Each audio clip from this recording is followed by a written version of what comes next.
inarudi bungeni to the committee of delegated legislation. Alafu hakuna sheria ambayo itanifanya mimi nichome nchi ati kwa sababu imepita bunge. Hata wajumbe wakawa na nia mbaya, hiyo intention ambayo YY anasema, even if they had the worst intention, a democracy's architecture ni kwamba hiyo sheria tuseme, which is very unlikely, tuseme ati wajumbe walienda wakapanga njama wakapitisha sheria mbaya. Our democracy has checks that ensure that if a law was passed in parliament and it was unconstitutional, it is not the end of the world. Any Kenyan can go to court and challenge it, and itapigwa msasa, and it will be checked according to its merit to the laws of Kenya and the constitution of Kenya. Okay. So we cannot be making that every law ikipita is a crisis in Kenya. This man is employed by the people in his constituency to make laws. Okay. But he does not make a law in a place where he has no checks. The river has its river banks that ensures these are the parameters within which to pass a law. Alex Makideo, in my committee of communication, information and innovation, I have a gentleman here who has been doing a great job informing Kenyans on what is in this law. His name is Honorable Bernard Kithure. Kijana mdogo, mpigieni makofi tafadhali. Wakideo mruhusu nafasi moja tu. Msikutono umechukua kazi yangu. Tulikuwa na wewe kwa studio Wakideo, tulifanya hii kazi pamoja. Lakini Obinna akawa mzuri zaidi kwa hiyo kazi, yes. Wewe ukazidisha zaidi. Okay. Sasa mimi nikatoroka hiyo kazi nikaenda kutafuta kazi nyingine. Kwako. Yes. Before to continue kidogo. Can we agree that the government is not doing a very good job in communicating to the people? That is why you find that the information that we have and also the mistrust that the citizens have with the government is because of lack of information from the government side. For example, when this bill was passed and it was signed into law, a lot of Kenyans are asking, why the rush? That day we lost someone very important to the whole world. Then the president was like, why couldn't he wait? Why the emergency? Secondly, people are asking, is it the responsibility of the citizens to follow the government and ask them, hey, what are you doing, Ama? Is it the responsibility of the government to let the citizens know? Now this one, Wakili, will help most of us with. For the government to go like, guys, we are doing ABCD. We have a few people we have elected, the members of parliament, to represent us and to oversight the government. But most of them, we know clearly they are not doing a very good job. So most of the time you find the other people who are now oversighting the government are now influencers, bloggers, most of us who don't have expertise in certain areas. That is now where you find out there's this miscommunication. Today we were here to discuss the whole bill. But we got here, even when it started, before you arrived, I even told Mweshimiwa from Washia, I told him, hey, you metupatia handball, because this handout that we have here is not the whole thing. You see, for example, we are talking about the NCC answering to NSAC, then NSAC answering to the president. We're like, where's the judiciary? But now we've come here, now that is not here. This is just about misuse of this, child pornography, and now the extremisms. So it's just been narrowed into something very small. That's why Obinna started by defining what we are doing here. So we haven't figured that out. We were talking about the amendment by Adam. Okay. When you come to the issues of NC4, they're within the amendment that he has done. And what you have said is not exactly true, Obinna. Okay. That Adam cannot make NC4 act extrajudicially. They cannot make NC4 become the police, the courts, and even the jailer. Mm. If you read part 6, which has to do with what you're talking about,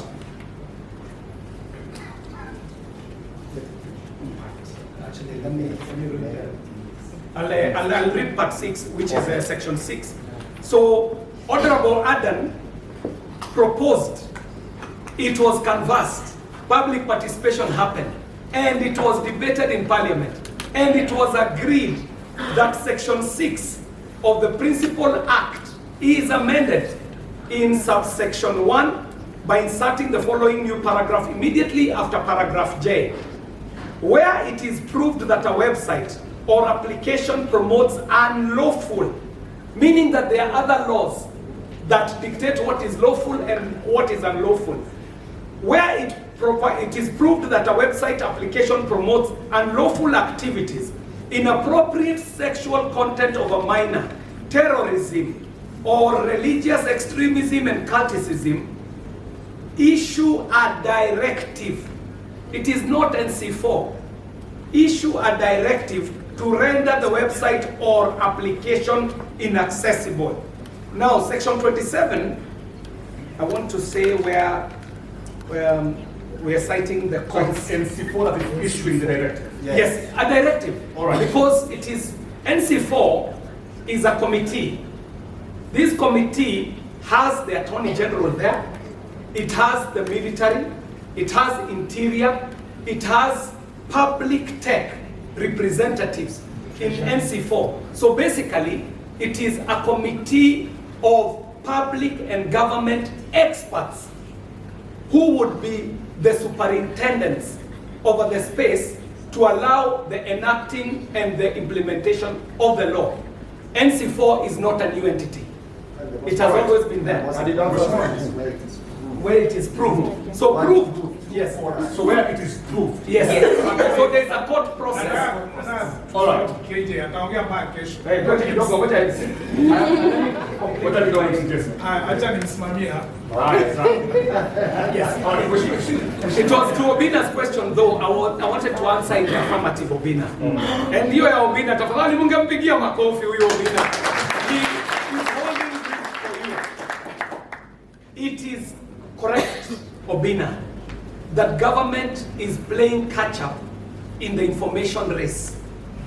And this is because always technology will run ahead of legislation, technology runs ahead of governments. And I started by faulting the government channels on communication because government can do better. There is no individual seated here who wakes up to go and look for lies. I say that in the absence of the right information, with a vacuum, it will be filled by lies. When we were growing up, there was no social media. Social media was gossip. And there was a joke that used to be made about the Moi administration. They would say, ati Moi alikuwa anasema, ati ikifika saa 4 na haujasikia ka propaganda kanatembea town, wewe anzisha propaganda yako. So it means anytime you will find that if there is a lack of information, misinformation will step in. So finally, it is to let us know that we are living in the age of misinformation, malinformation, disinformation. We are going into fake news, deep fakes. So you will see Mwakideu created by AI in his voice speaking, and what you need to do. The part of the question that Obinna was asking, what should Raya do? We are fighting for our freedoms. One wise man said that the price of freedom is eternal vigilance. On our part, our job is to be vigilant. That if I see a screenshot, I should ask myself, who created this screenshot? With which intent? So that I can react how? Background check, contextualizing, and that's how we protect our freedoms, by being vigilant as wananchi. I was introducing a member of my community.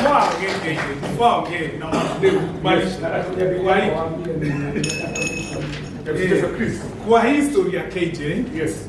pole imeniwasha sana. Okay. Imeniwasha. Huyu ni mbunge. Jalas ni mbunge. Huyu Mgale hapa naye ni mbunge, si ndio? Obinna has just raised a very pertinent issue. Misinformation. Umeiguzia na ukaiongelea kama MC, not kama MP. Ukasema there is a need. Yes. But these are our lawmakers. Huyu ni lawmaker ashafanya yake. In fact, excuse, amefanya yake ndio tuna discuss leo. Hawa ni wetu tumewatuma kutoka Nairobi. You know very well there is misinformation case. Jalas, you know there is misinformation. Bill Waiwai amesema si mbaya, lakini hatujui vile imeletwa. We have creatives here. Sisi tuko. This is the new age of communication.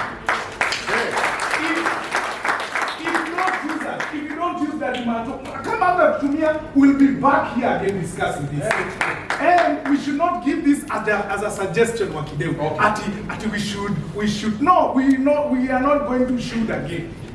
What we need is done now. For example, why are we having this thing? Because a creative called Mwakideu thought about it, akatupigia, tukasema tukakuja. Na ile sisi tuliconfirm tukakuja, ndio wakili wa confirm. Unaona? Kama angetupata sisi angetupata akadileta. Alafu mwesha akaamua wewe una discuss kitu yenye sisi mimi siko wacha. Unaona? So the creative sisi tuko na a very big chunk of mediums of communication. Obinna every Monday akikapo anaweza chambua hii bill na ikue. Anaweza ichambua mpaka ikue mbaya ama ichambue ikue poa. Waiwaya ataweka comedy show. Aichambue na aichekelee mtaka kama wajinga. Lakini you are the members of parliament who want to send you now to the person who ascended this bill into law. That is His Excellency, the President, Dr. William Samoei. Please, you guys talk to him daily. Hii forum, munaona ikikaje, ni mzuri si mzuri? Itatusaidia. Why can't you tell him tumekataa afanye hivi kwa sasa? Amue hii bill tuitembeze country nzima. Exactly. Wacha tuende asikie.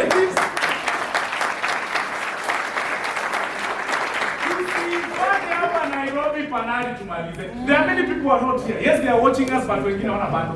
Let's go to Mombasa. Tutaongea mimi nitajitolea Mwakideu. Okay. Wacha kuwe host. Okay. Obinna anajulikana ataenda, ataenda. Tuende Mombasa, tuende Kisumu, tuende by the time tunamaliza kwa sababu mbunge wetu tutakuwa hapo ukiexplain hii bill. Tuende na wakili mwingine. Then after that tuwapatie date tunasema. Because you have said you advertised it on the honest medium of communication. Gazeti, sure.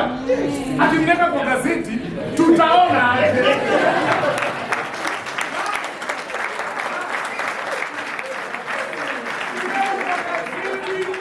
Haujapigia.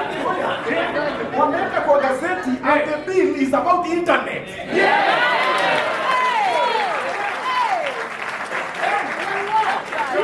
Tuongee mambo ya kompyuta kwenye gazeti. Tuongee mambo ya simu harassment kwa gazeti mwesh. Tunasema hivi, kwa sahi kuna Ministry of Youth, Sports, alafu tukahangiwa hapo kama kale kaandika kuangusha ratibu. Creative economy. Really? You are discussing us na hata hatuna ministry. Hatuna creative, hatuna youth sports, creative economy. Sisi tumehang hatuna hata PS, hatuna PS, hatuna secretary, hatuna board, hatuna council, hatuna fund. Yet you're making laws about us. Is that really logic? No. Sisi wote tuko online. Okay. Unajua hiyo online yetu tunahitaji mahali sisi am I not communicating to you guys? Why are you not using me to communicate? Enda uambie mheshimiwa rais, tunawatuma wabunge wangapi? 4. Okay. Amwezi shindwa. Hey, waraba hali yake umuongeleshe Kisomali na wewe uongee Kikale.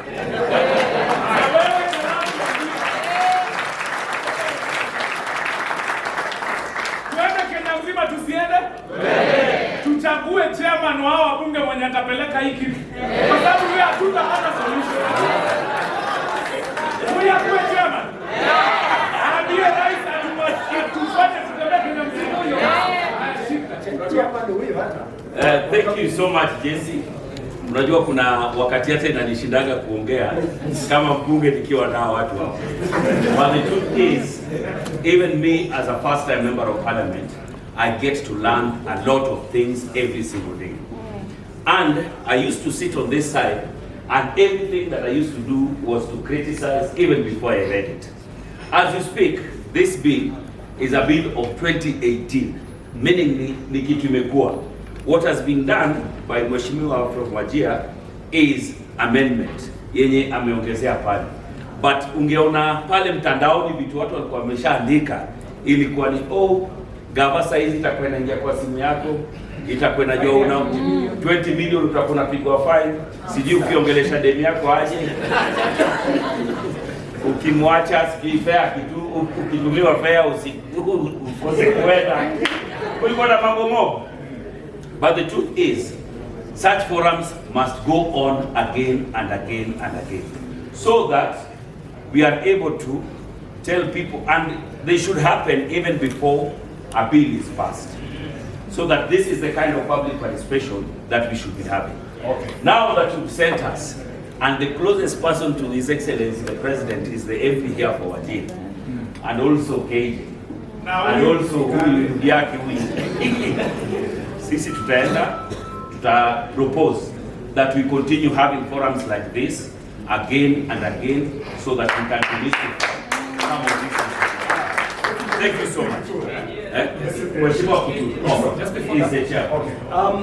Wananchi, this is a good forum for engagement. And I think the idea that MC Jesse has is a great idea, that if there is misinformation on this bill, creatives are a great avenue to take the information to the country. Pigeni Jesse makofi. The only point is that even as we are making good suggestions, we should not misinform. There is a place for the artists in communication. For example, what you're suggesting. The thing about platforms where these notices are put, these notices are put on the platforms as is stipulated by law, so that it is measurable. If you put it online, the measurability of it is near impossible. Think about it this way, Obinna. The platforms that we are using to stream this event live, Yes. chances are none of those platforms is built by Kenyans. Those platforms are not our own. I will not name them by name. If you're streaming live, you know where you're streaming live on. Chances are that that company sits in Silicon Valley. Probably it does not even have an address in Kenya. So that the law looks at how are we able to prove that you announced what you announced. If you announced it on a platform you do not know, kesho izimwe, mutaprove aje you have announced. So the law, as it sits today, provides that before you pass a law, there should be public participation. To call people for the public participation, the law stipulates where it should be advertised. And that's what Parliament did. The idea that Jesse gives is a great idea. Let me add on top of that. This government today is building 100,000 kilometers of new fiber. Is going to build a digital innovation hub in every ward. 1,450 digital innovation hubs. Is going to put 25,000 Wi-Fi hotspots. It has already started.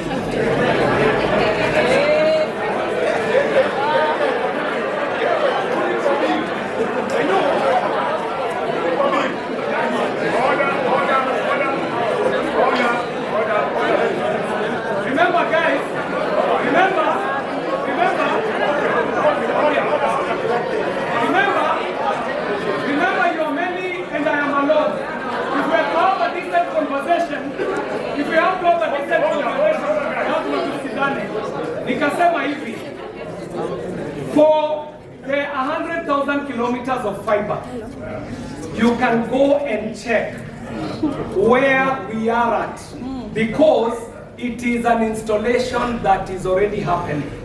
You might have an opinion against it, but it is happening. The fact that you do not know it is happening does not mean it is not happening.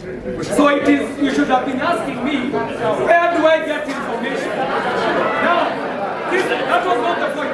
That was not the point. That was not the point. My point was this. If we are creatives, we should be asking ourselves as Kenyans, how can we make our platforms that are our own Kenyan platforms?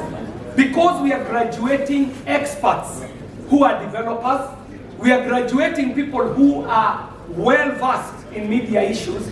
Ukienda pale Juja, you'll find the young people who have graduated with degrees in software engineering.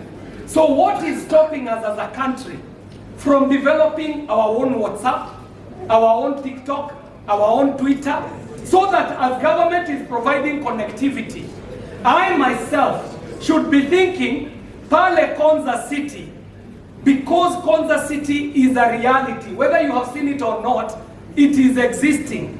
I as a developer, how will I get a place in Konza City so that all those ideas I have as an individual, I can bring them to life so that we are not borrowing technology from Silicon Valley. I just wanted to add something, just the last thing. All right. You've heard about the ICT centers. Yeah. Right now, each and every constituency, we have CDF fund. And you cannot build a classroom. Say we change the You cannot buy a bus. You cannot do anything unless you build an ICT center as a member of Parliament. So they exist. Even as we speak right now, for those of you who are members of Langata constituency, you've seen our ICT center that we built. True or false? True. Yes, that's what we are saying. But you see, when you come and say numbers here and say we are building 295 ICT centers, it might sound too much, but those are the number of constituencies. When you go to wards, each and every single ward must have an ICT hub. We have 450 wards in the country. So when somebody comes and tells you we are building those number of ICT hubs, you might think it's a lie, but now it is a law that your proposal under CDF cannot go through unless you are building an ICT hub. All right. Please. Hey, this is my show, guys. This is my show, guys. Please. John Kiarie, Dagoret MP. Karibu Mheshimiwa. Thank you very much, Makideo, and good afternoon, everyone. My name is Bernard Kituri, Member of Parliament for Nandi Hills constituency in Nandi County. As well, I am a member of the Committee on Communication, Information, and Innovation. Thirdly, I am youthful. Fourthly, I am a techpreneur. I am an investor in this space. Therefore, any law that would come by around this space is of great interest for me in every sphere. I became a member of Parliament courtesy of this space of internet. Now, I just wanted to give a small brief.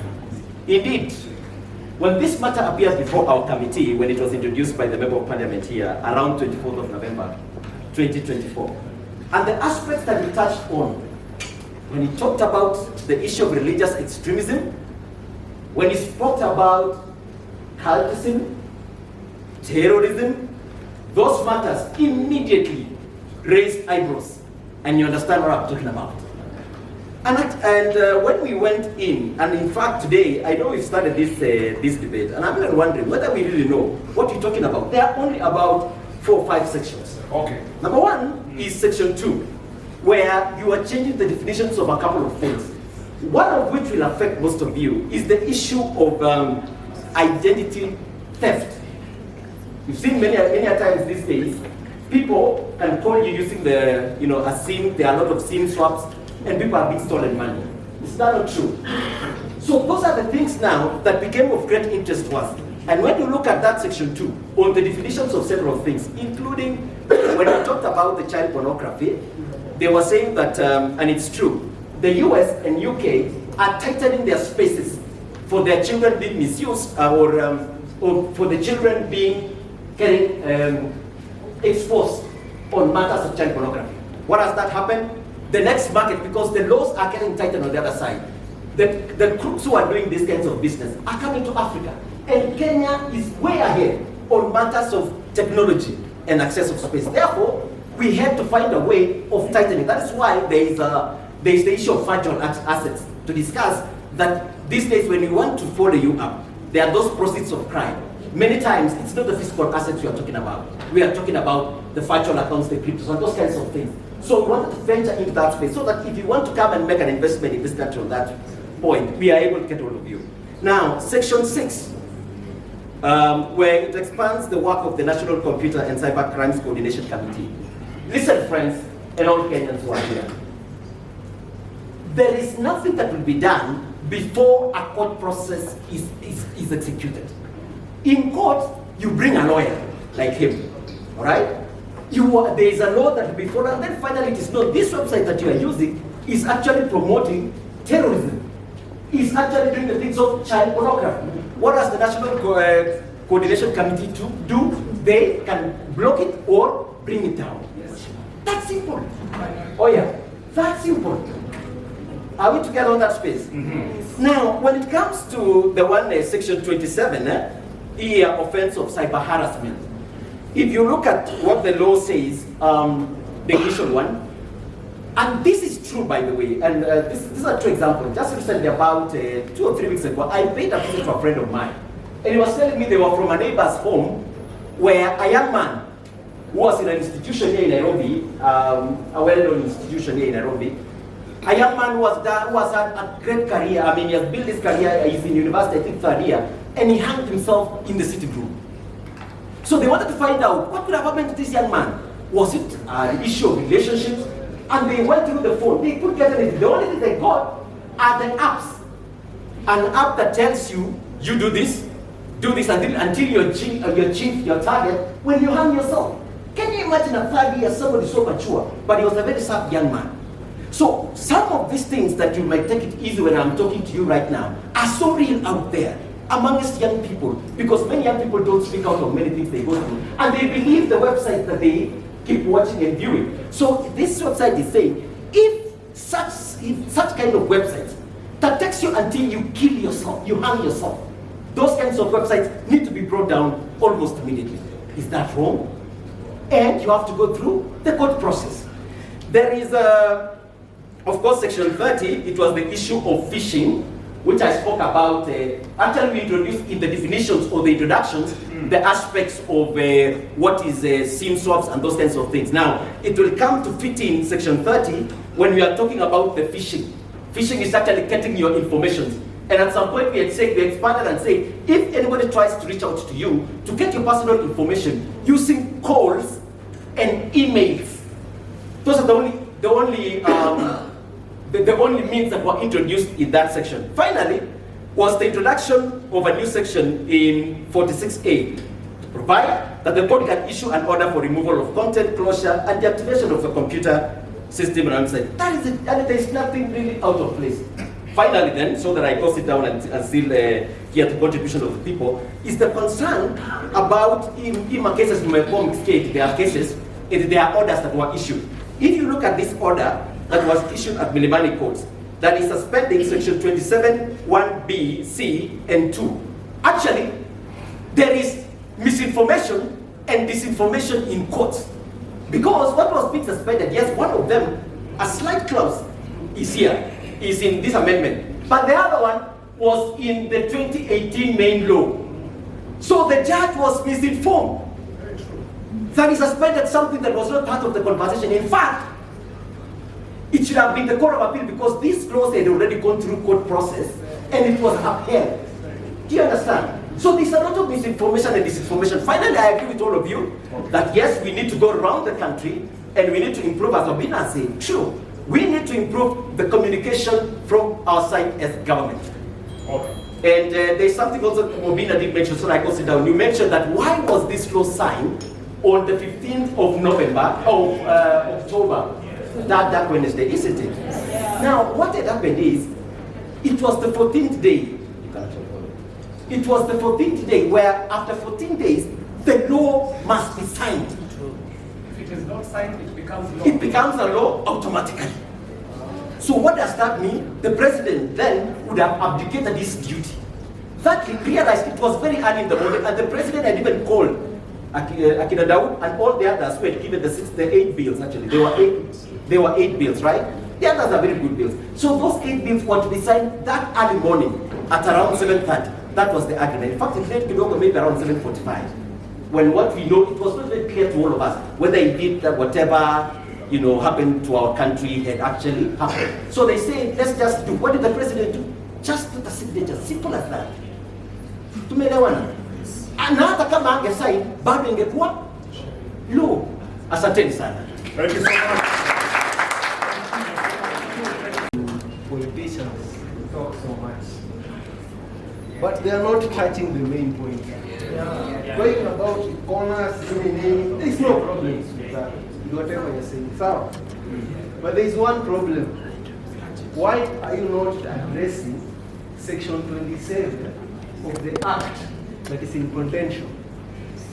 I've done Of the amendment? Of the amendment that is in contention. Okay. Because this is what allow me to read. One, the inclusion of the phrase likely to cause a person to commit suicide. Yes. In common sense, that will maybe seek to enhance protection against cyber harassment and its psychological effects, which is correct up to that point. But then the question we are having is, why should we have ambiguity in the law? Why should it be so ambiguous and so verbose, not being specific? It's not ambiguous to me, because in the law, if you're going to make something is a problem, they will say that if you commit action A, it's an offense. For instance, Mheshimiwa, you said something here, and I've noted very well. Yeah. You said Obinna Jr. was being told, okay, and that is harassment, right? Because of his disability.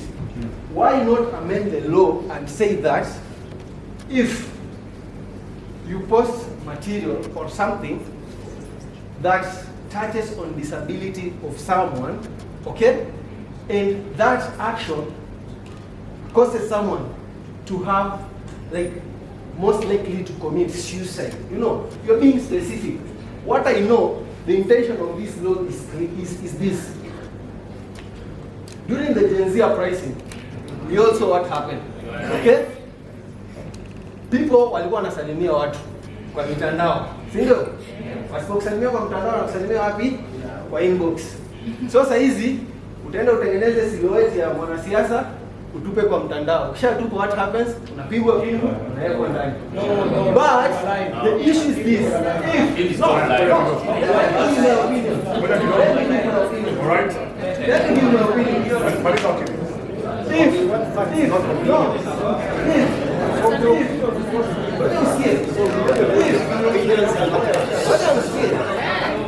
you're being honest with this law, the first question we have to ask when you're making a law, what is the intention of the lawmaker? What is the intention? Because if you do not get the intention of the lawmaker, there is some malice in that law. So that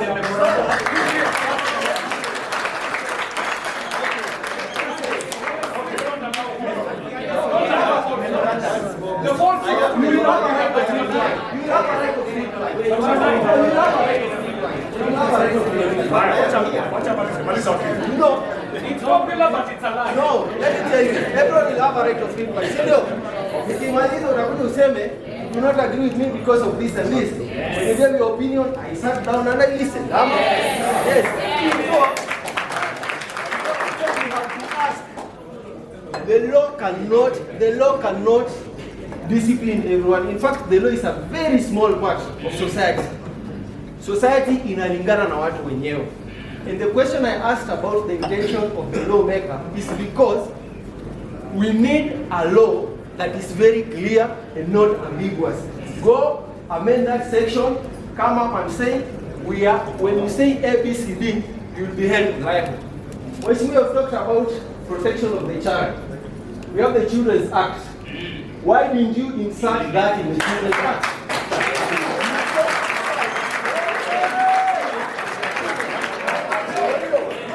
I'm asking questions. I'm asking questions that are thought-provoking. They look stupid, but they're thought-provoking. You must sit down and ask yourself.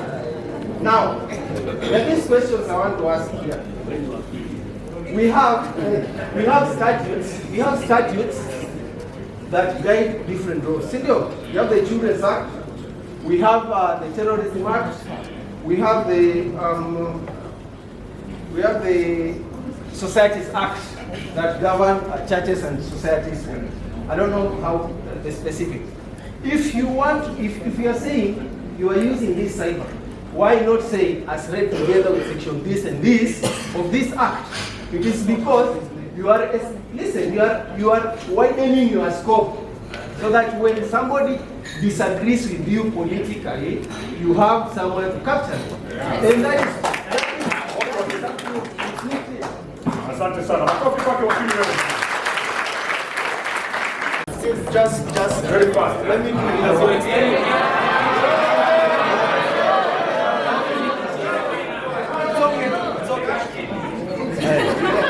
All right.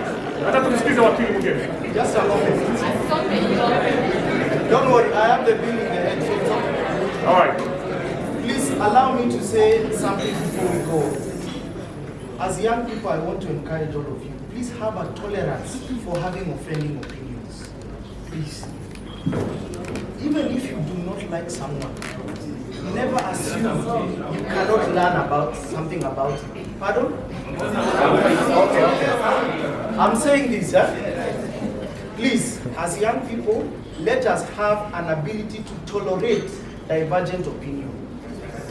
Even if you do not like someone, never assume you know everything that you cannot learn something. Okay?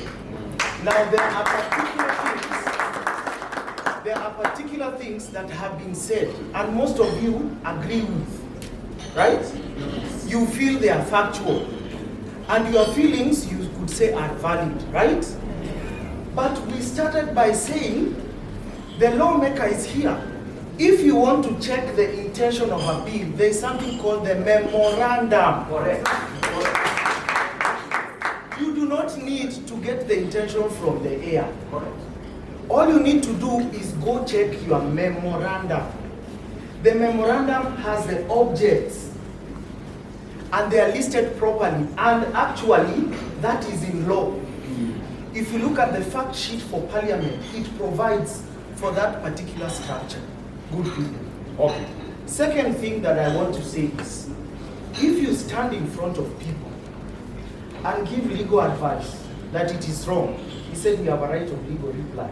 The reply is this: if you tell me likely to cause suicide can be interpreted in the medium of comments, I want to ask all of you, how many people have ever commented something and you wanted someone to die or just wanted to make jokes? Kuna mtu ashaifanya hivyo? How many wanted to kill someone because of a comment? Then the law does not apply to you. It would be unfair for us to sit here and honestly tell people likely to cause suicide is because of a comment. That is not what the law is meant to attack. And we are doing ourselves a disservice as citizens, as young people, because all of you here look like really brilliant people. You should not sit here and accept a position that is wrong, whether by me as a lawyer, all right, or by a member of parliament. Wakili. So what I'm suggesting is this, as I close. Even on the premise of even on the premise of public participation, if I do a spot check here and ask all of you, how many read the bill? Most of you probably had it the first time here, correct? Yeah. Now, if we say we are going round the whole country, most of the people who are going to come and attend those invites, were it not for these people doing the service first, it means even the forum itself will still be challenged in court. Because people will come and say, we still did not know. We can never move as a country like that, my good people. So what I'm suggesting to you is this. Why don't we, as we have said before, if we seriously want other changes in the law, we are available here as drafters, as advocates, as lawyers. Why don't we come and have a forum and say, these are the amendments we want. Tomorrow we will give him. And he will amend what we want. The last question is that why is it not in the Children's Act? Everything about the child is not in the Children's Act. Children go to school. We have the Education Act. We have the Basic Education Act. Children go to universities. We have the Universities Act. Children do sports. We have the Sports Act. So we cannot put everything in one act. That's why we have different acts. This act is about access, about computers, about systems. What will be blocked is not the child really, it's a website. And this is computer misuse and cyber crimes. When you create a crime in the cyberspace, it is not under the Children's Act, it's under the Cybercrime. So, if a person who has gone to law school will stand up here and tell the public something like that, then we need a lot of education. Honestly. Because I am a lawyer. I am his senior by probably 20 years. Yet that is not, reading the law is not about one act. That is why our constitution is a small document like this, and our laws can fill the whole of this place if we have the regulations. Tuweze kupenda also to visit, I'm a student of law in MKU, also to visit those websites. The bill has been there. Nimeshangaa sana wakati Obinna ama Wawendi amesema hii kitu amepewa ni tofauti. Amesema kama na ninakumbuka Kabogo pale parliament alishangaa hizi ni mambo gani. So tupende kusoma, tuingie pale kwa website. But another thing, lastly, to the MPs, I did not elect MP from Wajir. I elected Jalango. So I can't blame you for that. You're doing a good job. But now I'm asking Jalango, as you go back to parliament, peleka amendment bill, instead ya kutumulika website ambazo zinapiga serikali, pia mulika website ambazo zinafanya kazi nzuri, muwapee kazi, waweze kuspread hii civic education tunafanya. Ndio sisi wote tuweze kukua. Instead ya kusema, huyu mnangoja pornography pale, angalia kuna watu kama Obinna, wanafanya kazi mzuri kila Monday. Wapee nafasi, hata advert ya 5 minutes, waweze kutusomea hii bill. Kama hajui ama hawezi kusoma Kiingereza, anaweza nipea kazi ya 2 minutes.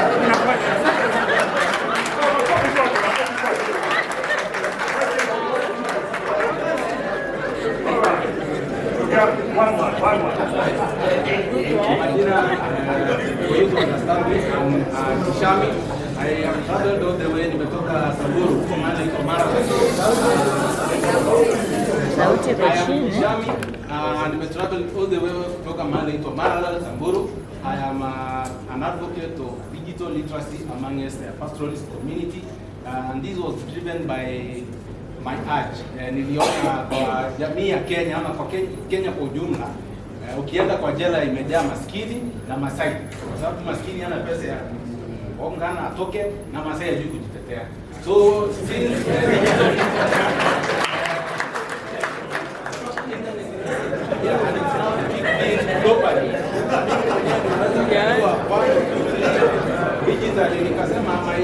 my community and Africa look in general will not be left back.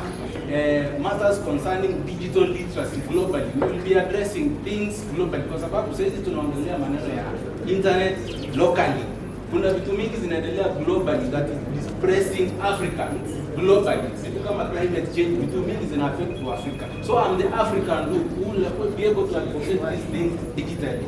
Sasa niliona hii maneno ya cybercrime. Mimi nachungana ng'ombe ndio nimeweka simu.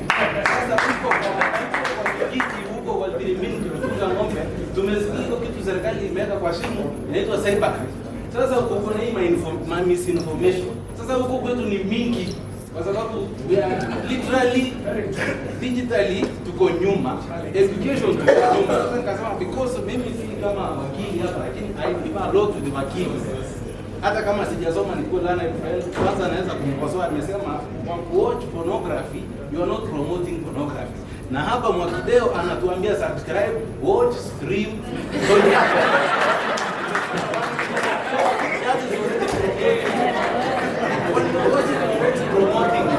Sasa mimi nimeweka simu hapo, napiga ng'ombe yangu picha, naona niko mgonjwa, sijui daktari anasema my ng'ombe is not growing, it is small like Sakayo. Na kwa mkubwa anaitwa Sakayo, umeingilia na cybercrime, unaweka kwa sababu sasa hivi tunataka kufanya vile Obinna anasema ambiguous. Hii kitu mbona usiseme straight, sisi tuelewe.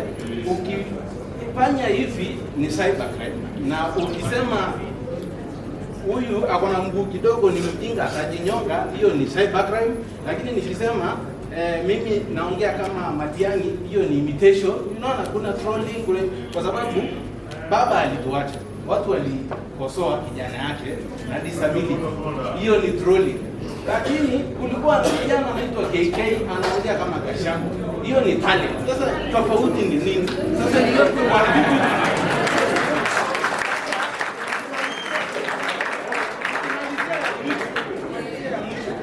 Kwa sisi tumesaba sana kwa jela. Angalau amefungwa miaka 18 Naivasha maximum prison. Akatoka zaidi hapo nyumbani mgonjwa kwa sababu hakujua kujitetea. Swali yangu ni hii. Sheria ni mzuri sana. Ukiingiza mtu vizuri kama wewe ulikuwa moyo. Mlipigwa magofi. Na ulemavu ni mbaya. Sasa kwa sheria isemekane ukifanya kwa ulemavu ni mbaya. Lakini ukifanya mzuri hiyo ni hali. Sasa ni sheria glali.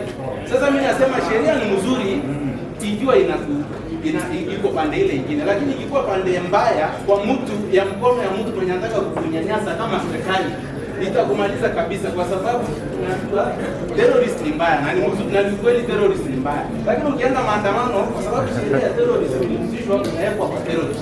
Sasa tunajua hii sheria ukisema kitu mzuri iwezi geuzwa uambiwe ni cybercrime.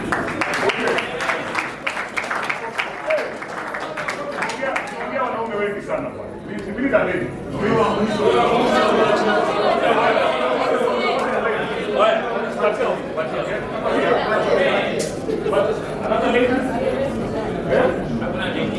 Hakuna. Asante sana. Okay. Mimi sitaongea mingi sana. Kwanza wacha niseme niko na furaha sana. Being the first day nimeona na macho yangu. JK yale ambaye Simon alisema wale Gen Z protesters wote walikuwa AI generated. I was live on NTV, it was on Parliament live. Ya pili, the bill is so good. I want to thank you for that, being the brainchild behind this. Thank you. I think also sometimes we blame sana pengine baada anatoka, that is what these people want. Lakini generally in the republic we want this kind of movement iende Kenya mzima kwa sababu this thing touches on chapter 4 of the constitution, which is the Bill of Rights. Anything that touches on chapter 4 of the constitution cannot be changed by the house alone, but requires general public participation, because that is the only chapter of the constitution that we are sure is going to protect us, our property and our lives in the future. Yes. So constitutional review, constitutional amendment and referendum must not be disguised as amendments, because there are so many amendments these people are doing that it may culminate into a referendum without us knowing. Unajua mtu anaweza kuwa anakula kidogo kidogo ukishtuka chakula kimeisha. We are looking at this constitution. You know, right now we are not no longer depending on our favorite politician like Baba now, may soon rest in peace. Ile kitu ametuachia lazima tukakinga na all our body parts ni katiba. So every change that is coming involves us from toe to our forehead. Okay. Thank you.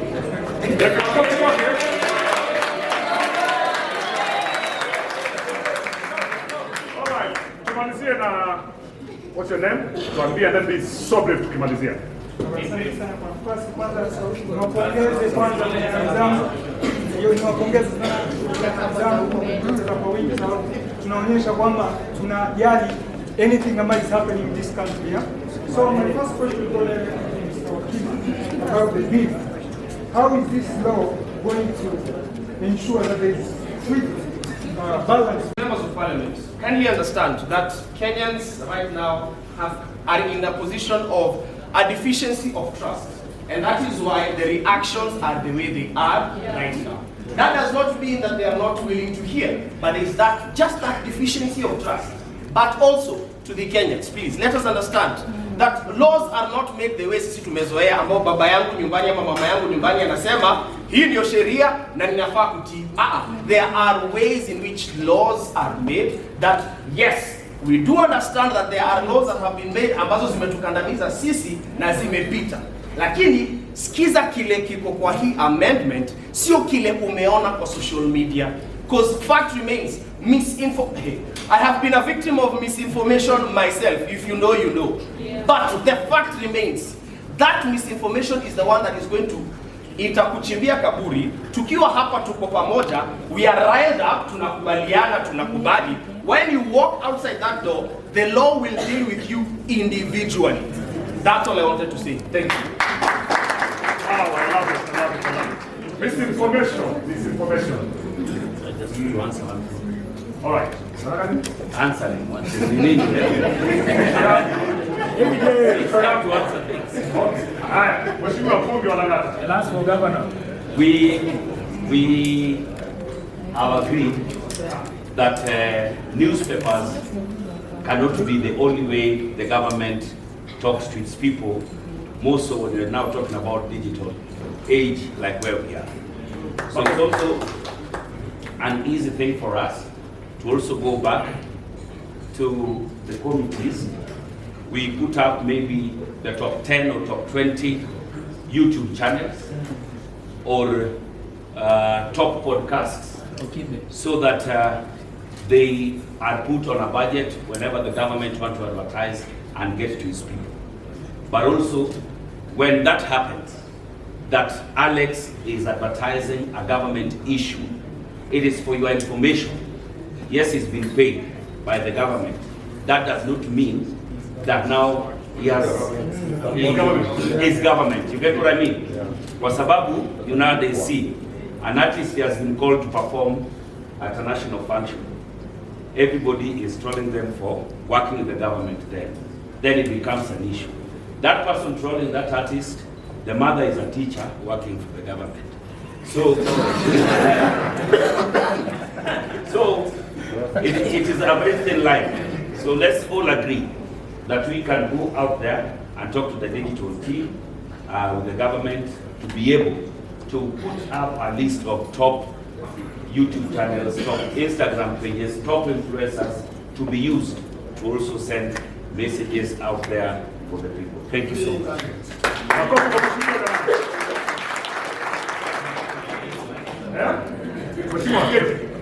Mine will be very brief, and I want to see you when we're